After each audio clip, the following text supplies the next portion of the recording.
So welcome to our monthly crime prevention meeting for 2024.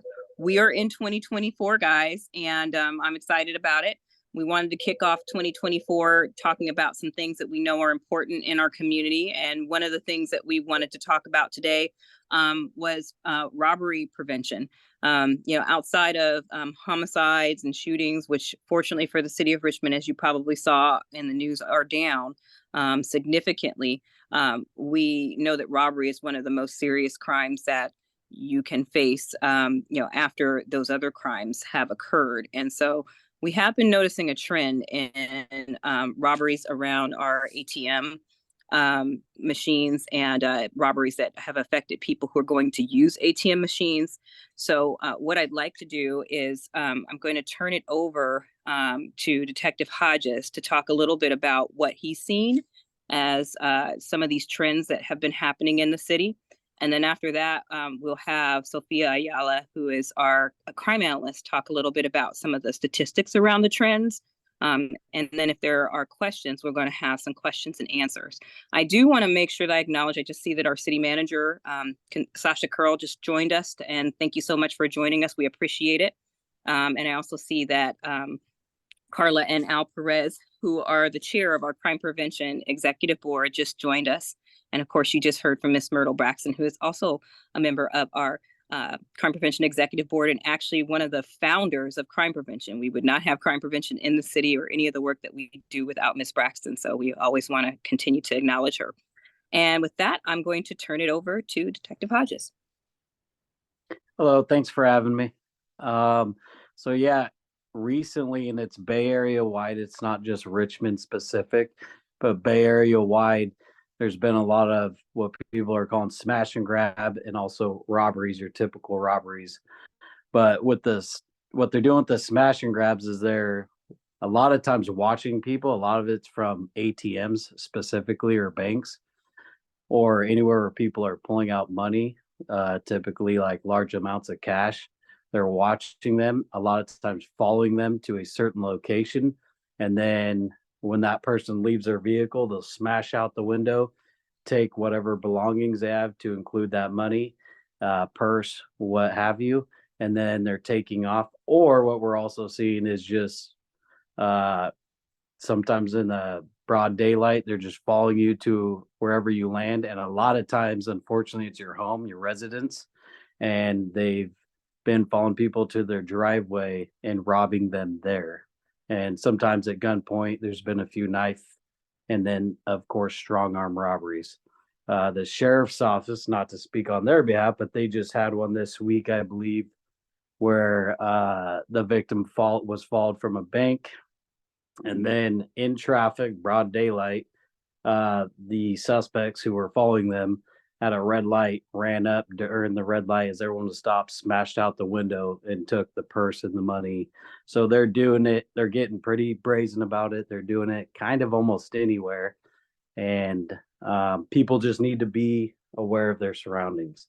So some of the like easier tips that I can give you to help prevent being a victim. And obviously there's a lot of tips, but I have a list here, so I'll read off of it. But so a lot of these crimes are being committed if there's a vehicle involved. Not everyone's in vehicles. A lot of times it's two or more people, so it's a group of people working together. A lot of times, majority of the time, it's vehicles without license plates, so no plates on them. So if you roll into a bank parking lot and you see what you determine to be a suspicious vehicle or that's weird and has no plates on it, maybe drive out, maybe don't go there. Maybe go to, another location or get your money out another time. But they are doing a lot of robberies with no license plates, or they're cold plated, or a lot of them are like auction license plates. Those are the bunch of letters and numbers, not just a temporary tag, but a auction tag. So just be on the lookout for vehicles that can't be identified by their markings, license plates, because those are a lot of times the vehicles. And then suspicious people. So I'm currently working a robbery. I was telling Michelle earlier where the victims pulled up to one bank, and me, obviously, after the fact, watching video surveillance you can see the suspect clear as day watching the victims from a distance, and he's on his phone, he's texting. A couple times he paces near back and forth the ATM, watching them. The two victims are over at the other ATM, not paying attention at all. I don't even know if they looked at him one time, and then they withdraw their money, and then he sees them go to their vehicle, and then they go in vehicle, drive off. He follows them and then robs them at gunpoint at another bank. So it's just paying attention to suspicious vehicle. This specific gentleman was wearing baggy, bulky clothing. Of course, it's winter time, so people would be wearing that.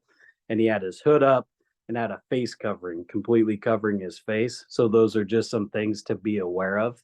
Doesn't mean that it's a bad person, but something for you to be cautious about. And then because people will conceal the weapons in their baggy clothing. So just be careful with that. And then always you can pick and choose. Do I need to withdraw my money at nighttime versus daytime?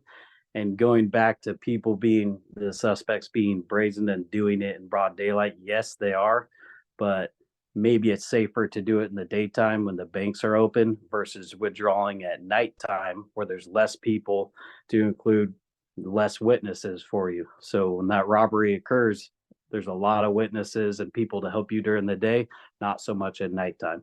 And a lot of these banks and stuff, some don't have patrolling security all the time to be there to help you as well or be a witness. If you feel like you're being followed, so if you see a vehicle following you, you're cruising down and you just withdraw money, pay attention. Obviously, I feel bad for you because you shouldn't have to be paranoid. You should just be able to withdraw money, but pay attention. If you see a vehicle following you, you can call 911. You could drive to a safe location, drive to the police department. You can drive anywhere you feel is a safe public space where you could get some help, and maybe it'll divert that suspect from actually targeting you then. So especially when you're going home, just make sure you're paying attention because obviously you don't want the suspects to know where you live at that point either. So and then belongings in your vehicle. So with it's kind of like same thing as auto burglaries in general. Don't leave your belongings in plain view. If you can, hide them, tuck them under the seat, trunk. Obviously, best place is your home. When you get home, just make sure you put your belongings inside the house. And those are some basic tips that we can give you. Obviously, there's more, and we do have pamphlets, I believe, at the PD still. Correct, Michelle? We do. Okay. We do. Yeah, we do have pamphlets that we're going to be able to give out. And Detective, did you want to talk a little bit about, we've seen some of these things happening at the banks, and just so you know, the police department has contacted some of our local banks. We're working on trying to convene a meeting with them. Some of them do have security, some of them don't have security, so that they know what to look out for. But it's important to do this. If you had to name kind of like the three types of styles, I know there's a couple types like in the parking lot and the following type. What differentiates like one style from another? Is there something that the public should be aware of when they're kind of looking at like what kinds of styles there are? Yeah, so so it appears there's several different groups, and again, it's Bay Area wide, not just Richmond, but some literally are following you to your home and robbing you in your driveway. Some are doing it right there, like the second you pull out, you're walking to your car, getting you there. And then some will wait until you leave your vehicle because there is, like me and Michelle were talking earlier, there is a crime difference for as far as punishment, right? Which could be a reason why suspects choose how they do it. But when they break into your car and you're nowhere near, right? You're gone, you're inside the house, you're in the store or whatever, they break into your vehicle, it's going to be a theft slash auto burglary versus where they do it to your person or you and you're there and you're in fear for your safety. That's going to be, a violent felony robbery. So those are some different types of styles, and could be, don't know, but could be why different groups do what they do. Thank you. Thank you. We're going to have some question and answer because most of this time we're going to leave for you all to ask your questions. But I also wanted to introduce Sophia Ayala from our crime analysis office from the police department. They do a great job in their unit in terms of tracking these trends, taking a look at these trends. So Sophia can share some of the things that she's seen. And then typically the way that it works is crime analysis will take a look at the reports, work with the detectives. We'll take a look at some of the trends and then share those with both the detectives and our investigative unit and also with the patrol officers so that we can all figure out a strategy. And for those of you who don't know, we have a monthly thing called a crime accountability meeting at the police department. It's where we all come together, the command staff, we take a look at the crime trends, and those are based on crimes that we, obviously take reports for, calls for service, things that come from you all as residents. And then we kind of figure out where are we going to put our resources. We know we don't have infinite resources in the police department. So how can we best work with each other to be able to figure out where to put the resources to be able to help and share. And so crime analysis is a big part of that. So I don't know, Sophia, if you would like to share some of the things that you have seen and some of those trends. Yeah, sure. Hi, thank you, Michelle, and good afternoon, everyone.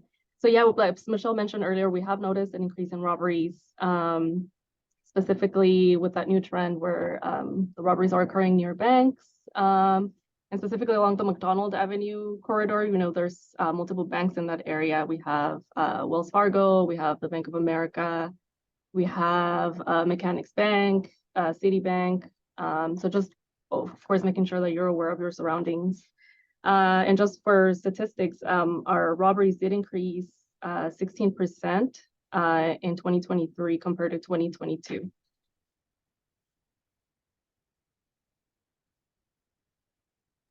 Thank you, Sophia. And I think one of the things for us to do is this is not to be fearful, but to remain vigilant. We all have to be mindful, especially when getting in and out of your car or your vehicle. That's a time when you're vulnerable. When you're in your car, you think you're in a private space, but you're not in a private space because you have windows and someone can see inside. They can see what you're doing, and they do watch, as Detective Hodges mentioned. Some of the suspects in some of these cases have been watching people. So they are looking at people who are getting into their car. They see that they withdrew, whatever, $50, $100 from the bank. They went to their car. And so they know that if they're able to commit that particular action, they're going to be able to get something from it. So it's just important for you to watch your surroundings and be aware of those things. And with that, what I'd like to do is open it up to questions. There's a couple ways we can take questions. You can either drop your question in the chat and I'll be happy to read that out loud. It could be anonymous or it could be with your name, whatever you feel more comfortable with. Or you can raise your hand and I can take your question live. So I will look for any raised hands, any questions that we have. And it could be about this or it could be about other robbery trends in the city. It doesn't have to just be specific to the smash and grabs.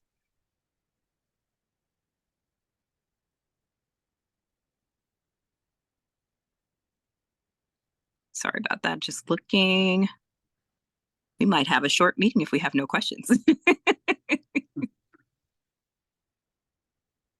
So I see oh, yes, I see a hand. Go ahead. Oh, Ms. Braxton. okay, fine. I didn't know whether it was me or not. But one of the things that bothers me is not a smash and grab, but it's the crime in the neighborhoods. People are being actually robbed in the neighborhoods or breaking into the homes and in the cars on State Avenue. So this is what I'm wondering, what has happened with our patrols? It seems like we don't get patrols anymore. We used to have patrols that would come through your neighborhood. They would be assigned, one officer would be assigned like a certain area, and they would be driving around that area. Well, I'm not the only one. I've heard other people say that too, that they never see a police car patrolling in the area.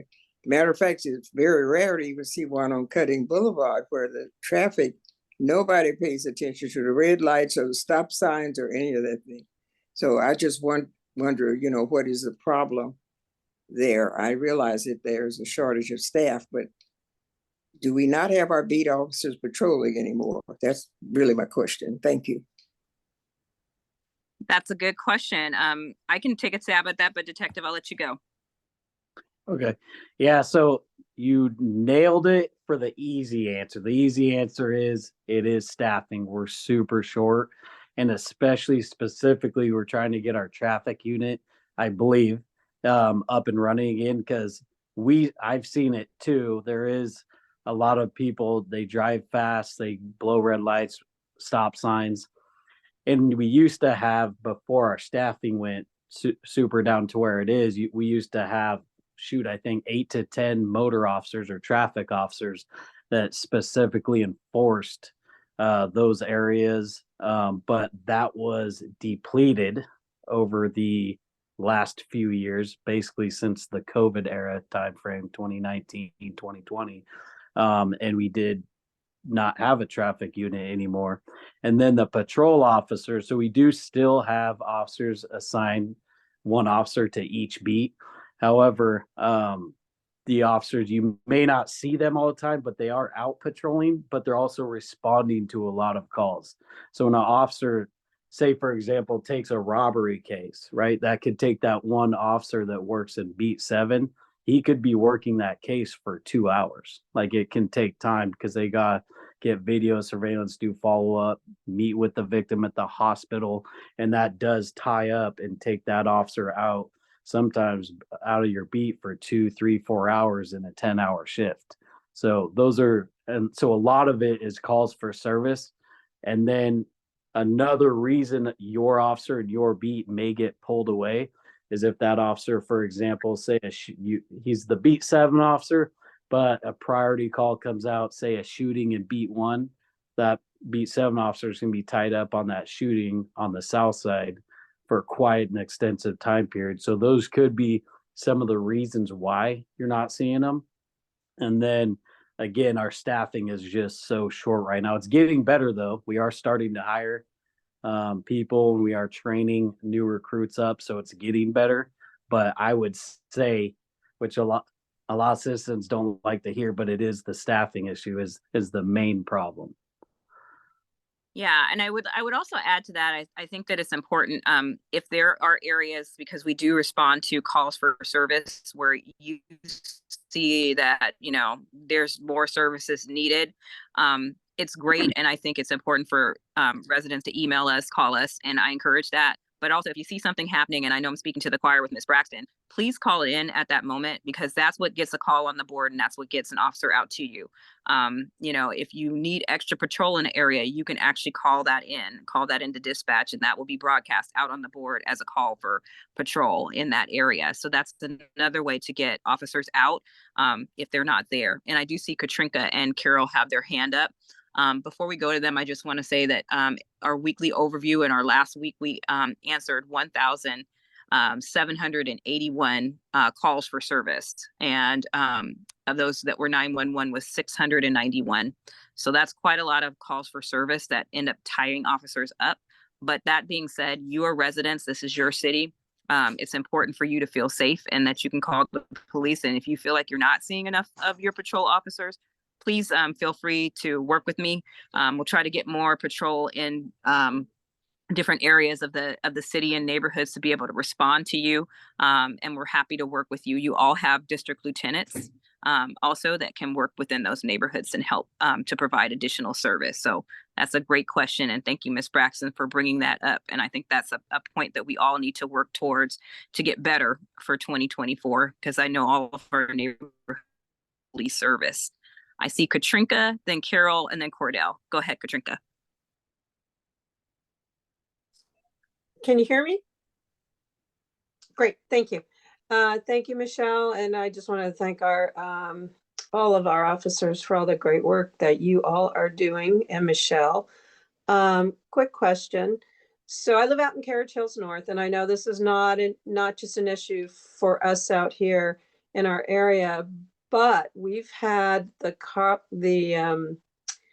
lines, the fiber optic lines. I think it's now the 5th time that people have taken out the lines, and AT&T is working hard right now trying to replace it. But for those of us who work from home, it's a real trial because we lose our internet and everything else. We can't work from home. And I know this is happening all over the city, and I was wondering if the officer could comment on that. You know, what can we do as residents to help you all with this theft and to prevent it? So that's my question. But again, I just want to thank you for all the hard work you all are doing. Thank you, ma'am. Thank you. Yes, so that was also a trend in North Richmond. So I just got off patrol for 2023. And so we were getting those calls for service in the North Richmond area as well. But that's also a trend. They seem to be stealing it, cutting it, and then trying to sell it to get however much they can. The best way is to, number one, when you see it, report it. But also cameras are huge. Like in today's world with law enforcement and getting subjects prosecuted, obviously we got a call, right? The police need to respond, call, hopefully catch them in the act. But cameras are huge. When people are recorded committing their crimes and then it goes to the jury, those are like the biggest, it's like the number one thing that helps us in our job, if that helps. Yeah, and I would also add that did anybody watch the city council meeting where the flock cameras were approved? I know that there was some discussion about those. We did have some additional flock cameras approved. The city of San Pablo has been very successful in their program, and we're starting our program up in terms of trying to expand our flock reach. It's very, very helpful for us when to catch people in the act, because as the detective said, we can get a call for service and go there and come there and we don't have a suspect. We don't have, anybody having eyes viewed on that. We just have some cut cords. So I think, one way is to be able to help that with some of the technology, and maybe detective, you can speak to, the usefulness of flock. But I think the other way is that, again, we have to work with our distributors and those folks who are, getting these items like, wires that are cut, metal that's coming in that we kind of know are stolen kind of regionally, and work as a regional body to kind of really try to focus on these kinds of crimes that are plaguing our cities and, draining our resources. And it's not just Richmond. As Brandon talked about, it really is everywhere. So I think that's another piece of it. But I don't know, maybe you want to speak to Detective, the usefulness of flock and how it helps. And then I see Carol Cordell. Yes, so quickly on flock cameras are huge technology for us, because we went from having none to all of a sudden we're getting flock cameras. And how we utilize those is, for example, I'll just made up scenario, but say it's 2 a.m. and that's where they're doing the copper theft or the wire theft. The only vehicle that drives through that area hits a flock camera during that theft, or during the same time, well, a detective or an officer can start doing an investigation just based off of the capture of that vehicle or license plate. Sometimes they don't have license plate, but the flock camera will take a photo of the vehicle, and just that alone is a huge starting point for us to start an investigation. Then obviously don't want to go into details of how it's done, but we can ultimately possibly identify who the suspects are just with those cameras. So cameras are just huge, helpful technology. Thank you. And I see Carol's hand up. Go ahead, Carol. Hi, can you hear me?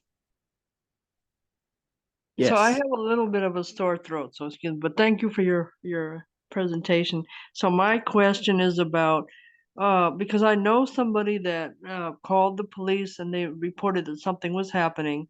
And then when the police arrived, they went to the neighbor who, the complaint was about the neighbor. So then they told the neighbor who had called, and reported them. So now they're being accused of being a snitch. So when that happens, when people report things to the police, do they really have to go and tell the subjects that, oh, so and so told us that you said, or that they, you know what I mean? Do they have to really do that? Because that puts the other person that's reporting in jeopardy. You know what I mean? Right. So does that really have to happen, or can they just say that, we've gotten some complaints about the noise level or whatever? They don't have to say specifically who reported, right? Yeah. So can you hear me? Yeah. Okay. So yes, so no, long story short, the answer is no, they don't have to. But if you're the one calling, you should try to, and I'm not saying they didn't, but try to make it extremely very clear to the officer, hey, I do not want my name out there. I don't want you to tell them that I'm the one that called. Please don't do that. Make it super very clear. And then the officer can go talk to them that way. Um, However, it is common and is helpful when we talk to a neighbor, like, yeah, you have multiple neighbors calling on you regarding this specific issue, because a lot of 'em, when you don't give specifics, they deny it and they'll just deny it to your face. And a lot of times it does nothing and solves nothing. So it does help us when we're able to be a little more specific, but we also understand completely that you don't, as a citizen, don't want to be harassed and the backlash of, you know, them coming back and harassing you or whatever. So we completely understand. I guess my short answer is just make sure you're very clear with the officer. I do not want to be identified, please, when you go talk to them. Is there any way they can just automatically keep their person's name out of the, or they have to be told? Because it I seems like, mean, yeah, I commonly don't like, I don't personally commonly say, hey, so and so says you're doing this, that, or the other. It's more time, hey, your neighbors are like, I'm very general, but some officers are specific. But there's no hard rule on it, you know, that an officer can't say or shouldn't be super specific.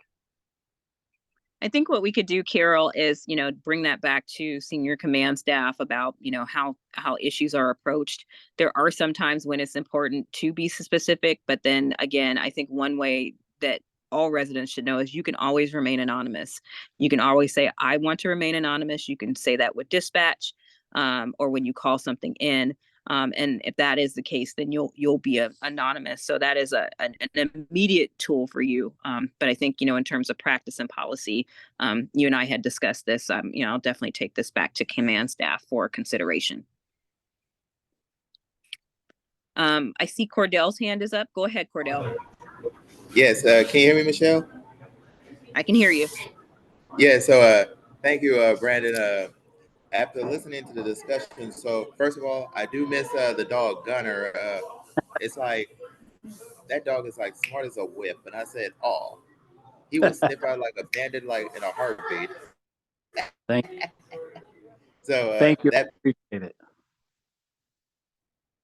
being said, I have robberies and all that, and I'm like, this is unreal because I've talked to other cities around us and how they experience similar crimes, and so like Pinole, they had a similar scenario, similar, and I said, oh, but it was like one of those things that happen that doesn't happen too often. So my concern is that like you got a lot of let me phrase this correctly, senior adults or like going to the banks by themselves, and I said, and that's an easy target. So I'm thinking that it's like if they want to do, I mean, my thing, okay, I'm preaching to the choir now. So, so my suggestion is that have somebody come with you as an extra person, because if I were to work with Miss Braxton, and I would say she would invite me to go with her to the bank, and so that way I'm protecting her. That way she don't get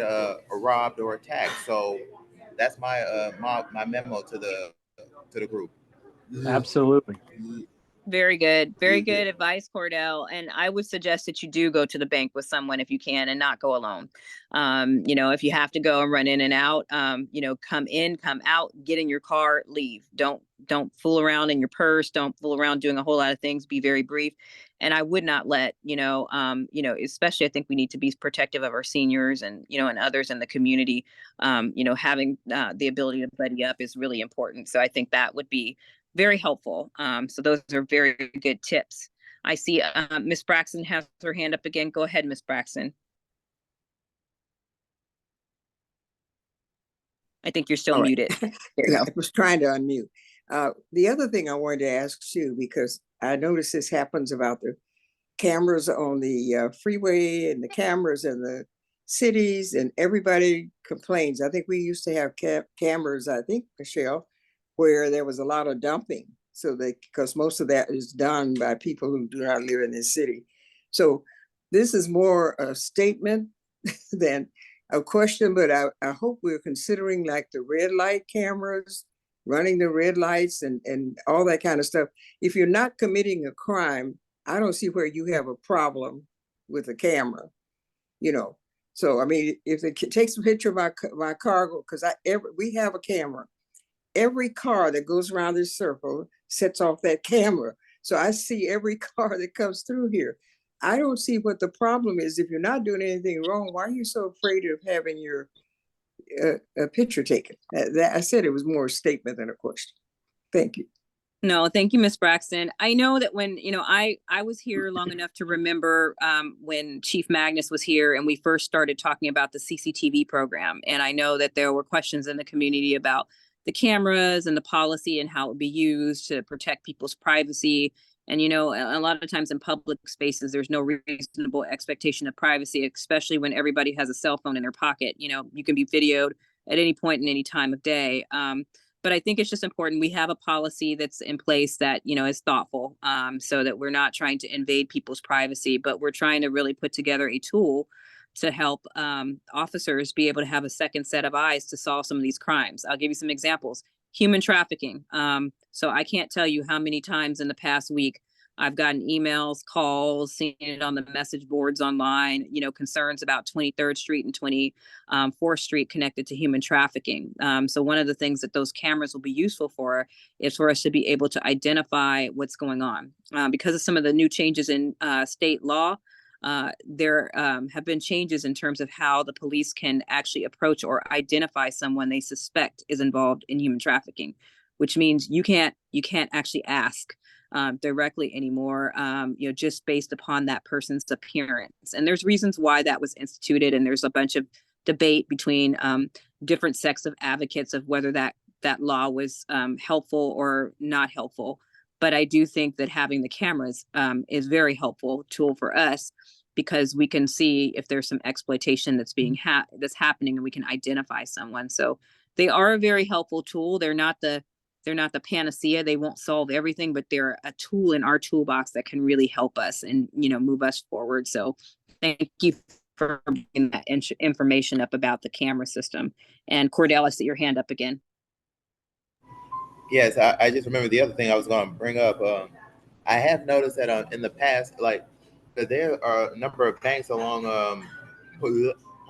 in Point Richmond, and I've noticed that, and I said, I don't think that's a good idea, because it's like, because me personally, I would not go to the ATM, because even though I liked it, but I rather prefer to do my business inside, because that way, if they know me that I come into the bank, I'll be like, okay, I'll do my business in the bank and then get my money and get out quickly. So I'm just trying to get people on this call to realize it's like, if you have 2 or 3 people with you, it'll like triple the chances of you getting robbed. So I'm gonna add that to the discussion as well. Thank you, Cordell. I appreciate that. And I did get a message, and I'll say it is like, how much detective are people typically losing, during these particular spate of robberies? I mean, is it $20? Is it $40? Is it more? Is it different amounts? What are you seeing? Yeah, it varies. The highest for me that I'm working right now is $2,000. The take was $2,000. They pulled out $2,000 and then taken. But yeah, it's various. Sometimes it's just $20, sometimes $40, all the way up to, and I'm sure it's gone well above $2,000, but $2,000 from what I know. Thank you. And just to add to that, I have seen as high as $10,000 in loss. Wow. Which is, it's a huge loss. And that's obviously a great loss to the individual, and it changes the level of that crime because of the number. There are some questions in the chat I want to make sure that answers. One is, I'm so glad this session is happening. It recently happened to my senior mother, and also be vigilant around gas stations. Thank you so much for that. I really appreciate that. It is frightening because a lot of us do have parents or, someone in our family who's a senior. Detective, did you want to talk about being vigilant around gas stations as well? Yeah, it's pretty much the same thing. I would say, as I stated earlier, just the best way is just to be aware of your surroundings. You see somebody acting suspicious, watching you in the corner of their eye, looking over at you, and not that it's a bad thing, but you need to be aware of, hood people wearing their hoods up, face covering. Why are they doing that? So they don't get caught, right? People are aware of technology. It's huge. People are aware of technology. The cameras are being recorded. There's cameras everywhere. So a lot of times these suspects are covering their face, wearing ski masks, all that stuff. Sometimes not, but it's just something to be aware of. And then, just people watching you is the biggest thing in my opinion. Thank you so much. I really appreciate that. Another thing I would tell people is wherever you are, it's important for you to just continue to just be aware of your surroundings. It doesn't matter where you're going. That's a really important thing for you to be able to do. I wanted to check to see if there are any more questions, or do we have any more questions from the group? And if not, I see, and you don't have to jump online. I see our city manager is online. Would you like to have a few words?